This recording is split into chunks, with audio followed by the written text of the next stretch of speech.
Welcome to the Calling All Messengers podcast, where we help you clarify who you are and why you are as a Christ-centered messenger.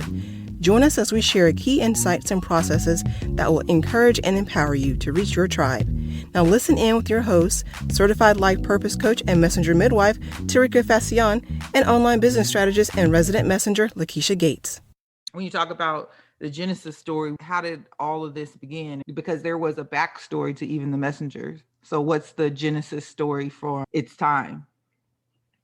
For me, there's always been this desire to see people clarify who and why they are, and understanding that once you clarify who you are and why you are, there's going to be a work associated with that, or people that you're called to reach. So I think for me, with its time, that Genesis story started back when I was 19. It had nothing to do with trying to reach anyone else. I was going through my own identity struggles, and God intercepted me on campus. At the end of every college year, they would have these retreats in Catalina Island. This camp was only used for Christian retreat. So it just literally felt like holy ground. So at the time that I had gone on this retreat, I really kind of found every excuse in the book, not to go. I didn't have a sleeping bag. I didn't have the tuition. So they kind of obliterated all of that and made sure that it was possible for me to go. And when I went there, it was just really intense. You would have these things called inductive Bible studies, 7-8 hours a day, broken up with activities and meals and stuff in between. And I just had this dream that was just really, really concerning, to the point where, Lord, don't want this. Whatever it is that you have for me, that is what I want. And that was the first time I ever heard the words, it's time. It's time for you to be the child that I created you to be, not tomorrow, but today, because it's time. And so that resonated with me. But if that was also true for me, then that was also true for his other children as well. That you can look around and everybody can kind of be like, we're kind of in this, even back then at 19, that's what, a lot of years ago, where everybody's kind of like, just be who you are. It's like, no, it's we were designed by a creator who had a specific idea in mind for us. So for us to try to recreate what he already intended, that already is going to put you at odds with yourself. And so for me, there was just this sense of, he's the only one that can define who he called us to be, because he made us and he knows us better than we could possibly know ourselves. So of course, at that age, when I would leave these, because I went every year for the 4 years that I was in college, but anytime that I would go, there would be another layer of this it's time piece that would be unveiled. And I would always kind of go home and bring my nephews and nieces and cousins together. And so whatever I learned in camp, I would try to do a mini version of that with them. So there's always this thing in me that anytime that God taught me something and there was some sort of truth that was unveiled, I felt compelled with any captive audience that he would give me to duplicate what I learned so that they could experience the new freedom that I had come into. So there was just this sense of that. And I think all of us as citizens of this earth, we all know that there's something more than we're currently experiencing. There's always a sense that there's something more. And the best way I can describe it is kind of like you have this, because God is not in time, this future self who knows who you're supposed to be is talking to your present self and saying, this isn't it, come higher. Keep coming this way. There's something that I have for you. And I was always had this insatiable desire to learn. So I don't care if there's about personality stuff, strength finders. There was always this desire to know more of who he created me to be. And I think everybody wants to be significant or special, to be known. And so when people just lump you in this box, that's all African Americans, or that's all women, or that's all kids from the country, or that's all inner city kids. We say things like everybody's so unique and got their own fingerprint, but I don't know that that's enough just to make you feel like you have this unique call that God has called you to. So there was just this desire to say, how can I put it? My husband would say something that was really interesting. He was like, if everybody's special, then no one's special, because we just kind of lump everyone together. So just this desire to tease out the uniqueness and the distinctions that God made me to be. And also so I couldn't be put in a box. I think a lot of times too, even in ministries, there's just a call to serve, there's a call to submit, and you're still lumped in kind of to the fivefold. But even within that, God was just showing me like, yeah, Terikka, you talk about everybody being a part of the body. You have the eye, you have the ear, you have those different things. But he's like, but even within the eye, you have the cornea, you have the retina, you have all of these distinct things. So if you can get down to the smallest grain of sand, that's how profound God is. So it's not just like, oh, I'm a teacher. Well, what kind of teacher?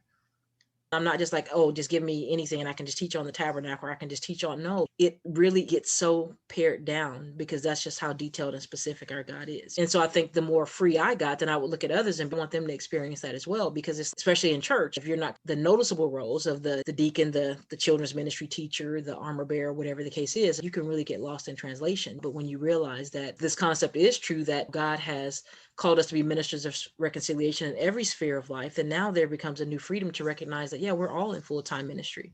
It just may be in the classroom, it may be in the corporate office, it may be as an entrepreneur. So I just really became obsessed with the detail of who God called us to be. It wasn't just enough to be like, oh, if he's called you to prophesy, prophesy. If he's called you to teach, teach. No, there's a part of me that really wants to teach parents of autistic children who are dealing with the inner city school system, like that kind of specificity, because I think every time we're so general, then we show up generally. I love what Seth Godin says. He says, we are not wandering generalities. We are meaningful specifics. And the more specific we can be, the more of a specialist we can be in what God has called us to be.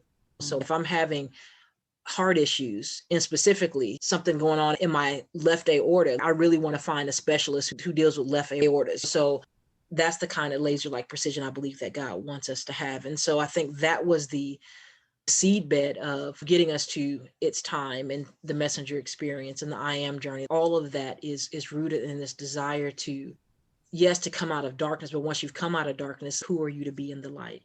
It's not just enough to come to the other side, because you can get to the other side and still be just as lost and confused about what your contribution is to be and what your light shining is supposed to mean for you. And I think that can be very frustrating because you don't want the world or what's over here any longer. But by the same token, he didn't bring you this far just to sit and twiddle your thumbs and be like, I'm just called to save people. It's a lot of people. You hear that it's a personal process first that you went through yourself to realize that God has created me for a specific work. And then you wanted to share that message with others. When did it shift to now sharing that message with others to them sharing their message with others? So where did your tribe is waiting come from? That's very interesting. Years ago, like in 2011, I don't know if you recall, but we had the opportunity to do something called the Refiners Fires Think Tank. So that was the first time in a ministry setting where I see all these people who love God, who are joyful, who have something to offer. But once again, if you don't know who you are, it's like you're just shooting arrows all over the place with no target at all. So it's kind of like you're trying to jump to the, what am I supposed to be doing, without knowing who you are. So for me, that was kind of the first time where we tried to put a framework together with the Refiner's Fire of clarifying who they were, but then also beginning to clarify what I think at the time we framed it more as their ministry idea was, or what their business idea was. There wasn't this tremendous focus on a tribe per se. And so I think for me, there was all this excitement around like, yeah, people needing to get clear about who they are and what they offer. But then we would stay in this clarifying phase. But when do we get to the point where we're actually reaching someone? So there's a part of me that I began to realize when you talk about how all this got started, it was always in the recesses of my mind. There was this whole thing of wanting people to get clear so that they could reach others. But there's a part of me that was kind of like, where was my help and where was my messenger, as it were? And so I can honestly say, I'm sure God had put people in my life all along my journey. I probably just couldn't see it as clearly as when Miss Robinson came into my life as my freshman English teacher. When she came into my life, there was just this desire to work hard for her. I don't know if you remember like being in elementary, but you just didn't think like teachers had real lives. They were either kind of like your nemesis or your superhero. And because her daughter and I were on the volleyball team together and we became friends, I began to see her more up close and personal. So I was able to see someone in their element or in their glory doing what they do and doing it well, but also seeing the other side and the vulnerability of living real life with real challenges and things of that nature. So from the lens of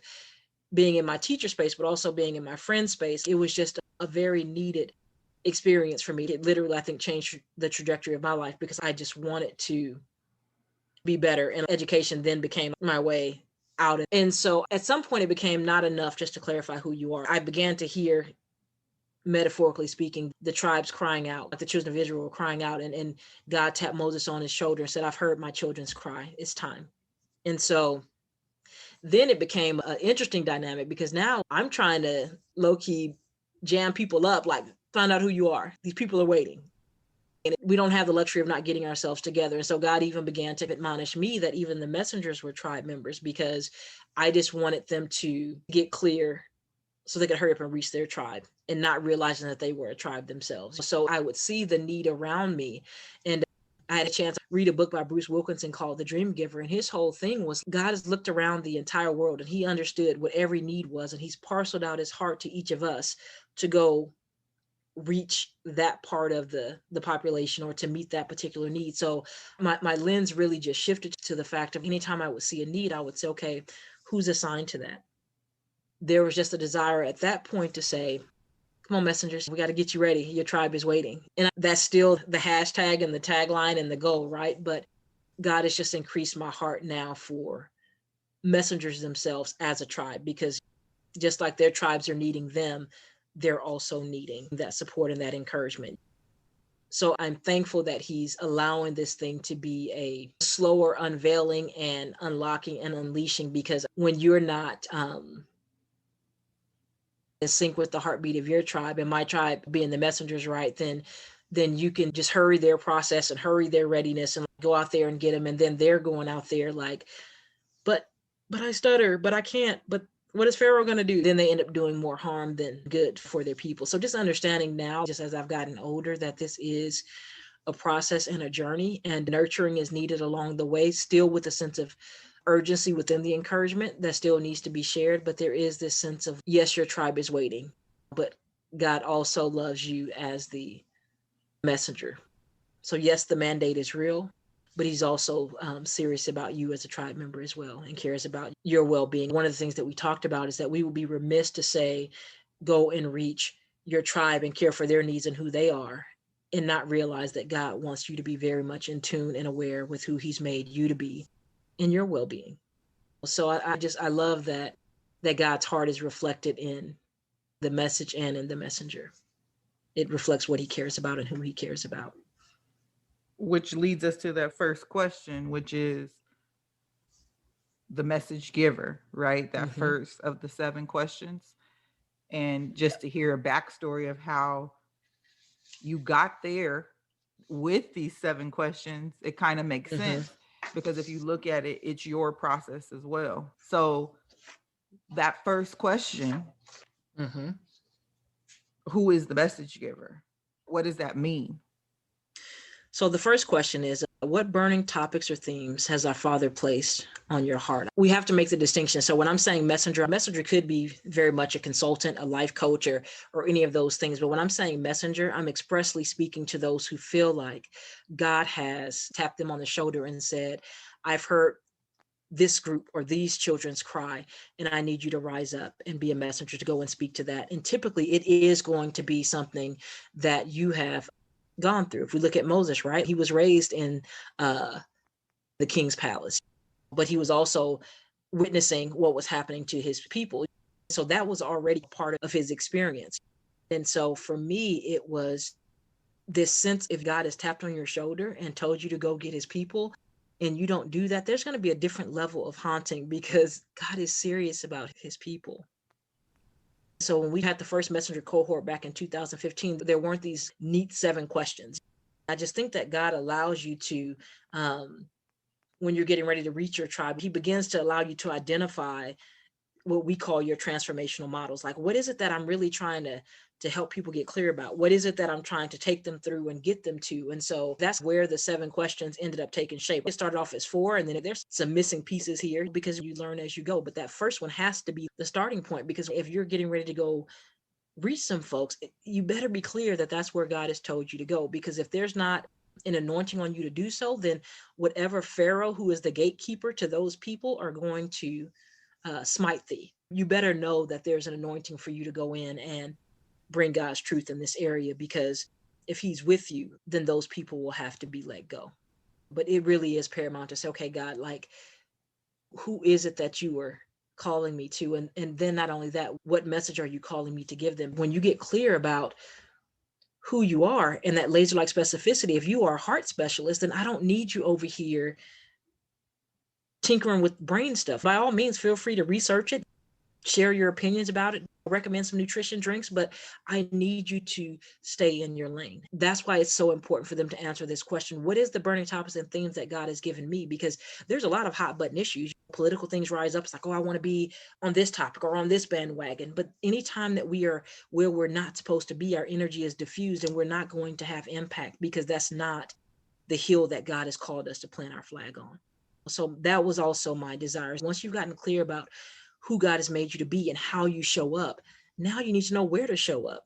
If he's given you all these gifts and all these talents and all these skills and all this clarification about who you are, why are you over here cooking in the cafeteria when I need you on the field as a medic? It's important to not only know who you are, but who you are called to and where those folks are.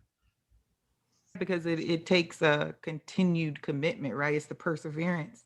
Mm-hmm. Your tribe doesn't change. You may get clear on it as you go along, but it's that cycle of I'm committed and I'm recommitting. I'm committed and I'm recommitting.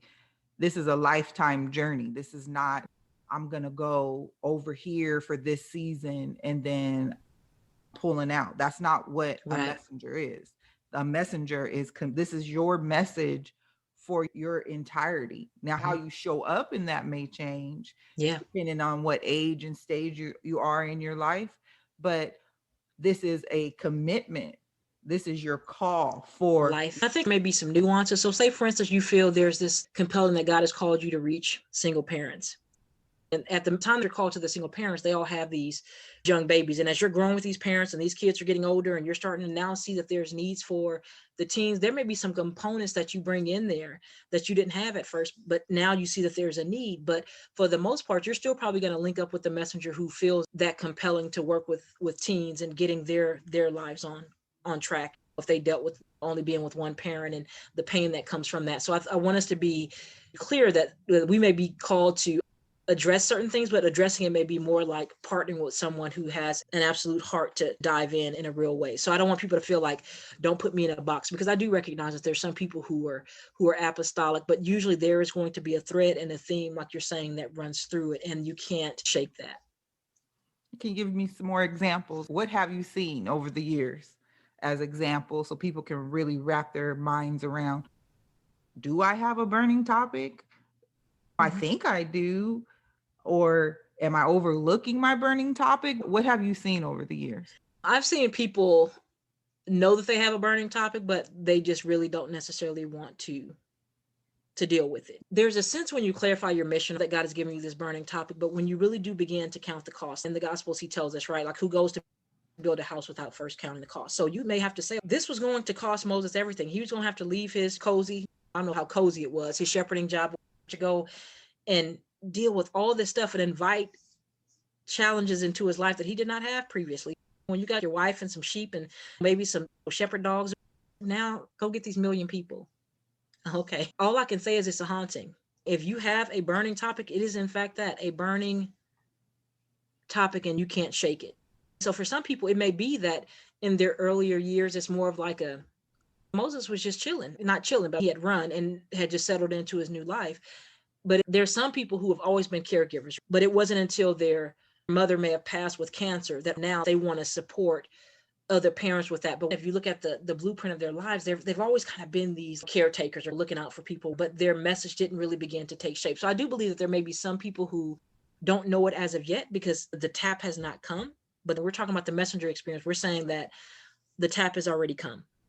So there is no, is it not? No, if you've come to this place where you're asking these questions and you're saying that there's a haunting, and that you're seeing that there's these people or these kids or this cause or this issue that you can't shake, then it's now time to bring it to the Father, to have that thing examined, sanctified, dissected, to understand, okay, what am I supposed to do with this? Because it won't leave me alone. And that brings us to our second question, the mess and the mandate. You just said, even with Moses, why is it that sometimes you have had to come out of something? So you've been tapped. It's like your mind has been illuminated, right? Mm-hmm. So we're talking about, what have you come out of or experienced that has birthed your desire to share your message with others? That is kind of that experience. So Moses had that And instead of settling into that, he ran. And that's what most of us do, right? Most of us say, what? This is a burden that I cannot carry. But he ran out of the desire of his heart. He went too far, but there was a burning desire in his heart that caused him to respond in a way that, because he hadn't been shaped yet, he didn't know that that passion was going to drive what he would be doing decades later. So talk to me a little bit about the mess and the mandate. What's powerful about the mess and the mandate, a lot of times we absolutely want to curse the mess. And we're just kind of like, even with Moses in his younger years and his zeal, it was like killing the Egyptian. It was like, why did he even do that? But a lot of times that becomes our example, because there's times where we begin to do things in our own strength. I know for me, I will go and learn something and I'll be trying to make my nephews and nieces, no, y'all gonna learn this. And in my zeal, giving people all of this natural understanding of who they are without the whose you are piece, right? Because everything at first was who you are and why you are. But none of that makes sense if there's not a whose. But I couldn't share what I didn't know. So just like with Moses, he did that in his own strength. But even in that, that was God's providence, because when he ran and he was out in the wilderness for 40 years, guess what? That was going to be the exact same wilderness that he was going to take the children of Israel through. So now he knew the anatomy of the very place that he was going to have to take these people through. So when you've gone through things and you've tried to do it in your own strength, and I'm not saying that that's always the case, but you've lived this life and you have gone through the heartbreak, you've gone through the identity confusion, you've gone through the death, the loss, whatever the case may be. So you have now an understanding of the anatomy of that journey, that trauma, that process, that now you begin to have some keys that you can help other people through. They said when Jesus went to hell for those 3 days, he came back with some keys. So when we go through things, we should come out with some keys that begin to now unlock somebody else. So the beauty of that now becomes like, I don't have to curse what I've been through, or I don't have to spend too long in the Lord, why did you allow this? Or God, why did this happen? Because God is taking all of that. And he said, do you believe me when I say that I will redeem it all, that I'm working all things for the good of those who love me and who are the called according to my purpose? So now it's almost like that art of reframing versus, man, I was dealt a bad hand. Like Moses, I'm sure he was like, I was the king's grandson and now he's trying to kill me. But it was like, I needed you in the palace. I needed you understanding all of the rules and laws and processes of Egypt. And then I also needed you to understand my ways, because you're going to have to navigate both systems, the world system and the spiritual mandate that I now am asking these children of Israel to begin to adhere to. So when you now begin to reach your tribe, you're going to understand their Egypt experience, but you're also going to understand God's process of deliverance, because you have walked it out. So you're not just paying it lip service. Come on, guys, you can make it. It's like, no, I literally have been where I'm trying to take you. So there should be a new sensitivity that you have, because you've been there and you understand the pain that's associated with there, but God is still calling you here. And that's what those keys are. Those keys are their message, right? Because once you go through that, you say to yourself, I need my tribe to know, understand, and have access and apply these keys to their lives. Because if I can help somebody else shorten their learning curve, I want to do that. So talk to me a little bit more about this message. Remember I shared at the top of our conversation where I was just saying, all I could really identify with that first was being a tribe member. Like, where was my help when I was coming up? Who was my messenger? So even when I was working with messengers, there wasn't like this great sensitivity to their process. I'm like, just get clear so that you can reach the people who are crying out. So I felt more like a tribe whisperer than a messenger whisperer. But the more I walked out this messenger journey from 2015 to present, I realized there's understanding that I would like. There's things that I want patience in and trust in. So I just began to kind of switch the lens that I had for messenger. So I became less of a drill sergeant, as it were. And I was never drill sergeant, but in my heart, I wanted to be drill sergeant. But I think the keys, it really is going to come up more so in the transformational model when we talk about that question. But I think the keys are simply what God has walked you through. And if you were a messenger, now you can begin to document where God has taken you through, because it's almost like it's going to mirror exactly what you're going to be taking other people through. It's important to have that awareness, because sometimes we can get disillusioned with our tribe members. Like, why can't they just get it? Because there's some things that we've already gotten and it's clear for us now, but it wasn't clear at the beginning. To give an example, if you just finished your senior year in high school, but you're frustrated when you're tutoring a kindergartner because it's like, oh my gosh, 2 + 2 is 4. I'm gonna need you to get that. It's almost like we cannot go back in time to realize how big that problem felt in our 4-year-old, 5-year-old selves. So I think as messengers, we have to identify what the keys are step by step, because if not, we will get frustrated and try to get them to a place where they're not ready to be just yet, because they're still at the beginning of their journey. And so we have to be careful that we're not judging that, or are they just yet stuck in foolishness? Because it's so foreign to us, because we're so far removed from those first steps or the first keys, that we have to be careful that we don't lose empathy, that they are taking baby steps on their journey, as it were. And that leads you into like, next then I need to figure out who I am, right? I need to figure out what my spiritual gifts are, because I'm going so hard on these other people because I'm zealous, when I need to then take a step back to say, I need to get a better understanding of who I am, so that I can then have this conversation with this tribe. So as we transition into question number 4, what are your strengths, spiritual gifts, values, personality, attributes, loves, and likes? Explain to me what that then is for question number 4. So here's the thing. We get so zealous about sharing the message and the keys, right? Because we want people to get it. And then we're kind of surrounded by all of this knowledge culture right now that says you got to show up by video. You have to do blogs. You have to do all of these different blueprints. And sometimes we begin to lose sight of who God has made us as a messenger, and believe that God can't move in how he wired us if we don't do all the things that the knowledge culture says that we should be showing up as. And don't get me wrong, I do believe there's an absolute mandate to show up, but it then becomes, but how has God called me to show up? So I've seen people who may not have a very strong writing gift at all, but it's like, I got to write a book. Well, maybe if you're going to do that, you may need to get a ghostwriter, or you may need to record what you're saying and then have someone massage that and put that into a book. So it's not to discourage anyone from a certain way of showing up as a messenger, but I think we really do need to look at who God has made us. If he's made us more of a one-on-one type person, then we need to really lean into that, and versus, well, I need to be before stadiums. If that's not what God has called you to do, then don't feel like you are letting your tribe down. Because the thing is, if your tribe really is going to connect more in those small, intimate settings, you're going to miss them anyway, because they're not in those large crowds in that way. If they are in those large crowds, they're not going to pursue you for help, because they're not going to be resonant with you. I saw this ad. Go ahead. Lamborghini doesn't market. And the interviewer asked why, and it said, because my people don't do commercials. My people are not sitting back watching TV.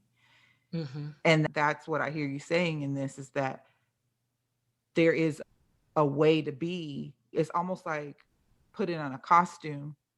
You can be all these different people, but who's going to recognize you? That's an important point. And I say that with a great degree of caution too, because I know that we can also get into this other place of, well, that's just not who I am. I don't do that. And God is trying to stretch you and say that I still want you to come out of this box, and I do have more open pastures, and I have widened your territory. So being willing to be stretched. And I can honestly say that he has absolutely used you as a stretcher in my life. So we have to be open to that, but by the same token, not so unaware of who we are when people are trying to recognize when it's being stretched, and recognize when someone is trying to get you to be something and someone that you're not. So that's why it's important to do the clarifying work about who you are as a messenger before you try to launch into all of this activity, because it's going to remind you have something to have a sense of checks and balances of, okay, what am I doing and why am I doing this? And Lord, is this something that you are co-signing? And so that's why it is important to have these planning meetings with God, just to check in and say, okay, Lord, what are we doing? And how are we doing this? Because there may be seasons where he's saying, I want you to widen the net. I want you to show up in these ways. But once you have caught the fish that I've called you to catch, then I don't necessarily need you on all these platforms right now. Now I need you to tend the sheep that are in the fold and really go in and give them everything that you have. So I think sometimes we have to understand seasons. Sometimes you're really out front and you're getting the message out and casting the net. And then God is saying, okay, now I want you to go over here with them. And you guys are going to be on a year journey together doing this. So you may still have different marketing things in motion because you're going to have another cohort the following year. But I just want to make sure that we understand that this is not something that is so mechanical that we can't listen for Holy Spirit to say, now I need you to pivot. And now that you finish with this group, I don't want you just to drop them just like that. I want you to now begin to create these other membership community things for me, because he did that to me. I knew based on my spiritual gifts and all that, shepherd doesn't really show up strongly at all in any of the spiritual gifts assessments. But what I realized was that it doesn't show up until they have come into the messenger funnel. And all of a sudden now I'm all like, how are you? You need anything? That wasn't the question when they were at the I am journey phase. It was, you don't need anything, do you? And so we really do have to question, yes, get clear about who you are, but don't allow that to be concretized to the point where it's so concrete that I'm this, that if God is saying, I need you to be this in this moment, that we're not able to be obedient to that. So obedience is going to be what is critical, because once again, he may have you do something. Have you ever seen people do something out of class where it's like, you may teach this subject in high school, but there's some sort of emergency on campus. So they want to bring all these classes together and they need you to kind of watch them in the auditorium. You can be like, I don't do all this. But in the moment, that's what's needed. So we have to be flexible enough to say, all right, God, I know this is not my post like long term, but this is what's being asked of me in this season, because you may have a group and out of that group is going to be 3 that's a part of your tribe. But if you didn't serve or help someone else out in that moment, you would have never located the 3. So it's allowing God to continue to have the element of surprise, but also knowing that he's still absolutely going to use the gifts and talents and strengths that he's fortified you with. And he'll also use your weaknesses, because sometimes people need to see that you're not perfect and that you still have challenges and being vulnerable in that. So he wants to use it all, the strengths, the quirks, the where you are in this season of life. He wants it all. Yes. And something you said about having a heart for the messenger. So then you begin to ask those questions. Well, who are those people? What are they struggling with? What do they need on their journey? And then you say, well, what do I have to give to them? So that's when that switch, that transformation happens from where it's more about me, and then it switches and it turns, a focus changes to about them. And then you are able to have empathy, that you begin to have empathy for them because you've been through the process, and now you see them, you see their hurts, you see their pains, you see them wandering. And then the focus begins to say, I know that God has set me free. I know God has given me clarity. I know God has shown me who I am. And then now I want to share that process, share my ahas, share my compassion with my tribe. And so as we transition into question number 5, you start to ask yourself, who are my people? And you begin to see them. You begin to recognize them. So tell me more about that. This is so paramount. And the bizarre thing was, when we came up with this question in 2015, when we began to really say, who are our people, and began to list out the attributes and characteristics of the people that we felt God was calling us to, if we were honest, we could look at that list and say, wow, this was a previous version of myself. And so one thing that God brought me to in his word, it was that Jesus died to bring many sons to glory. So he was trying to make a bunch of mini hymns, many versions of him. And I dare not say that we're trying to make many versions of us. That's not what I'm saying. But there is this sense of, I endured the cross. I endured my story, my life, my struggle. And now he's saying, there's a joy that's set before me to go and bring many messengers to his glory. So you realize the people you're called to reach are people who are typically where it is that you used to be. And so because you have been there, you now have keys to say, you don't want to do that. You want to get clear. So one of the things that I saw for messengers was that they knew that they had this burning topic. They knew that they were looking at these people and wanting them to experience some sort of change and some sort of transformation or some sort of life shift. And you want it to the point that it hurts. It keeps you up at night. How can I help messengers get clear?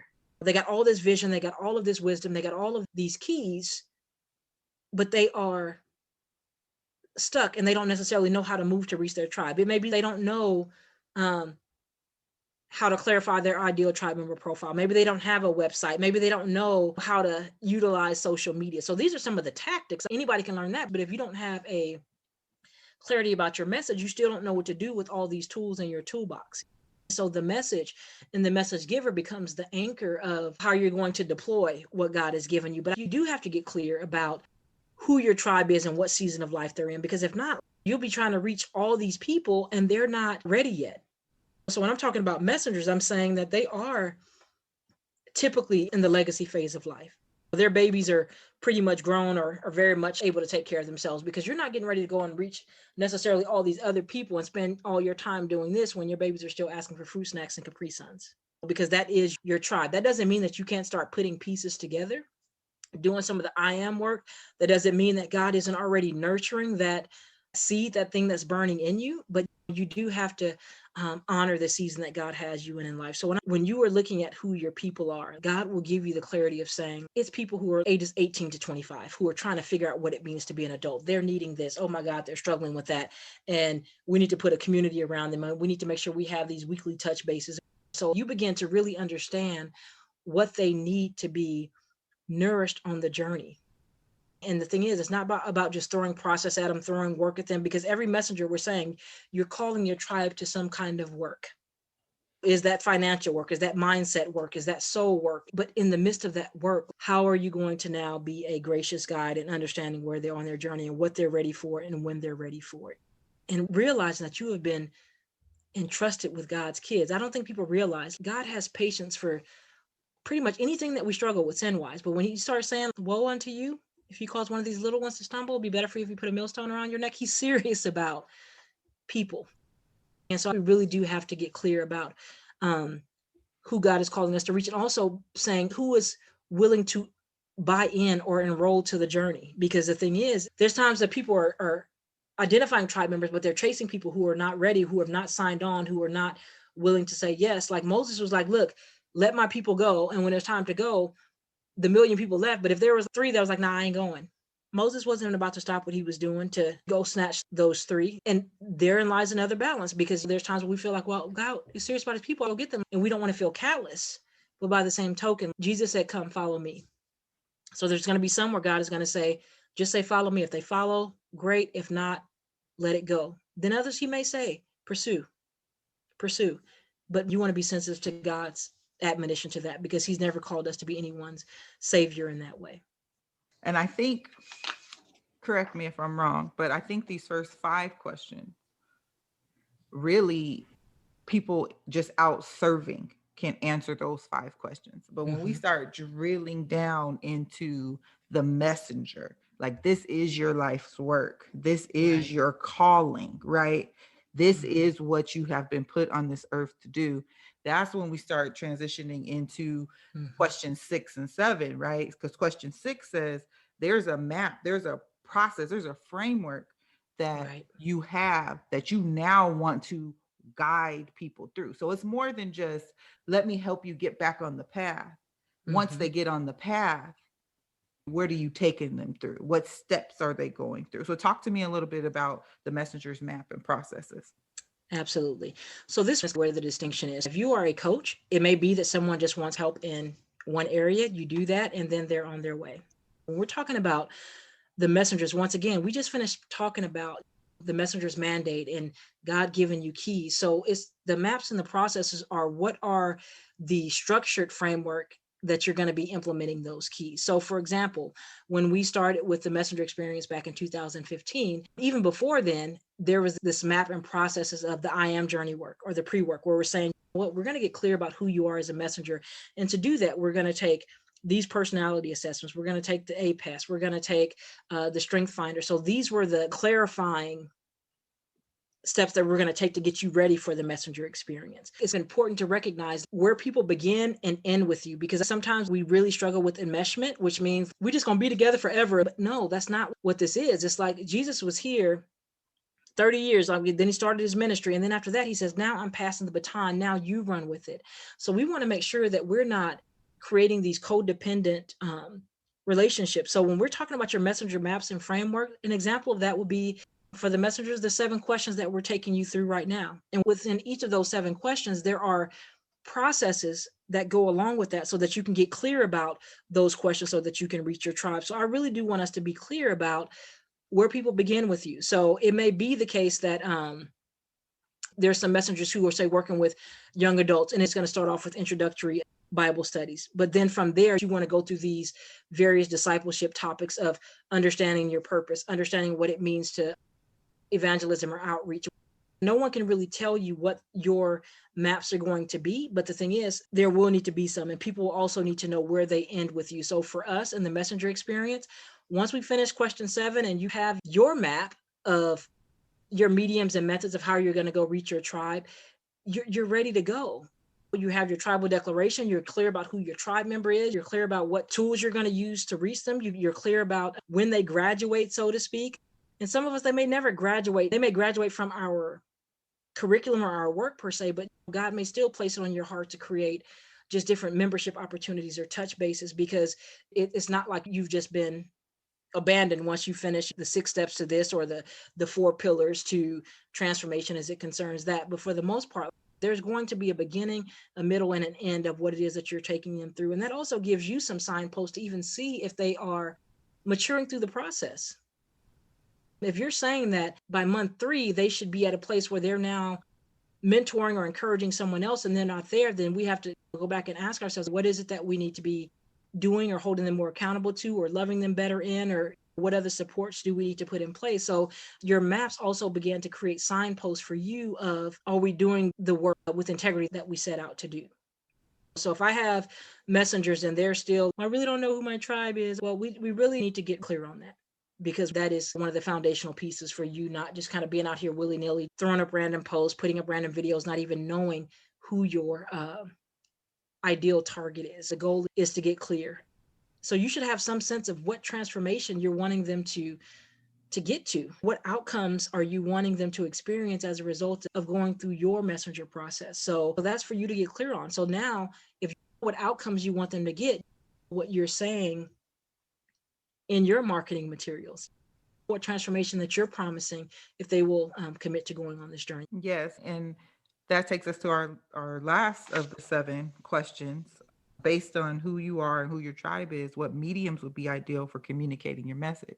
And that goes into taking all of these previous 6 questions into consideration, right? If I don't want to be on camera, maybe I should do a podcast. If I want to be on stage, should I be behind the scenes, right? There's a way for you to show up based on your gifts, your talents, your strengths, who your tribe is, where they're located, how they're going to meet you. So Right. if you're saying, I'm called to reach these 10, 20, 100,000 people, then you may have to have a larger platform. But if Right. God has called you to a specific group of people, and you may work with those 50 people for the rest of your life, Right. you're going to navigate in a different environment. You may go to smaller networking events. You may go to specific areas because that is how you're wired, and that's the tribe that he's called you to reach. And so when you talk about these medium and the methods, talk to me a little bit more about what that looks like.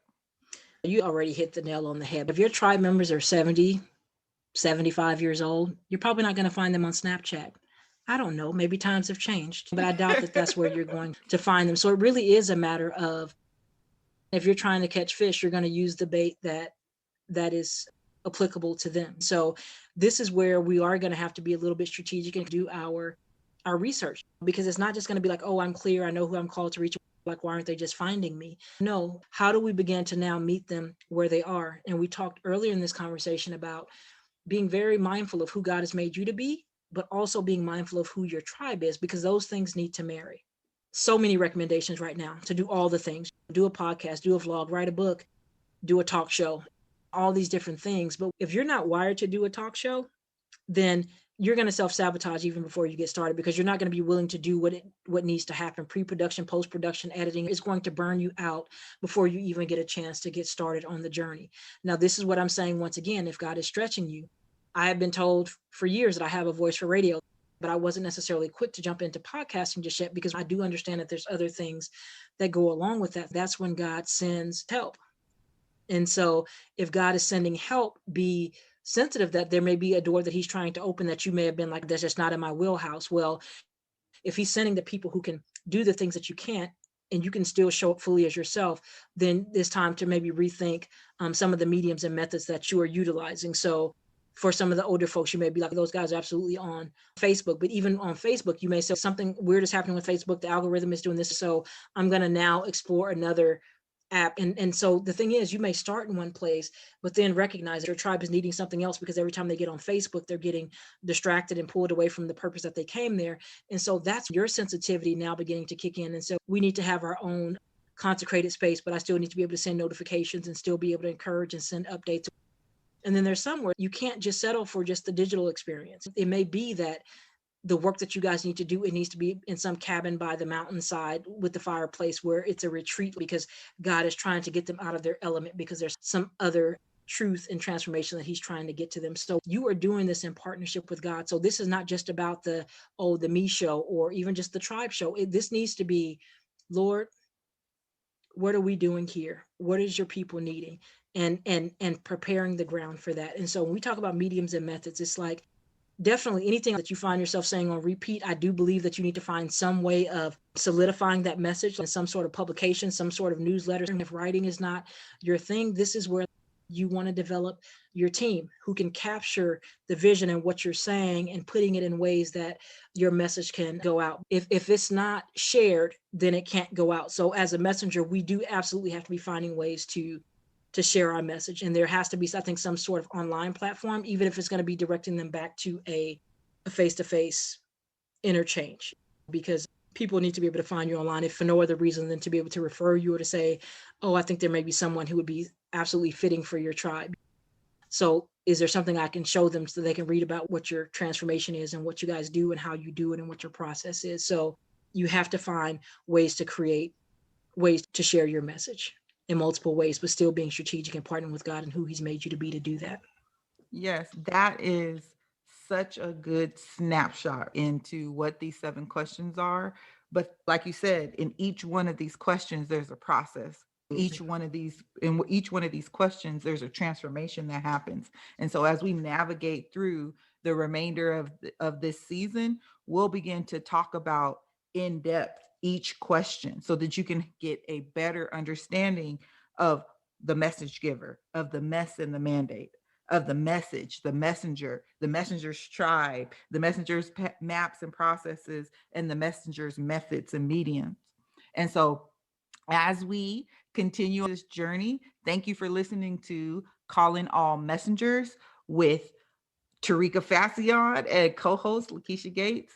And we appreciate you for listening. And we hope that you come back to episode 2, where we talk about question number 1: who is the message giver, and what message has the Father placed on your heart? Mm-hmm.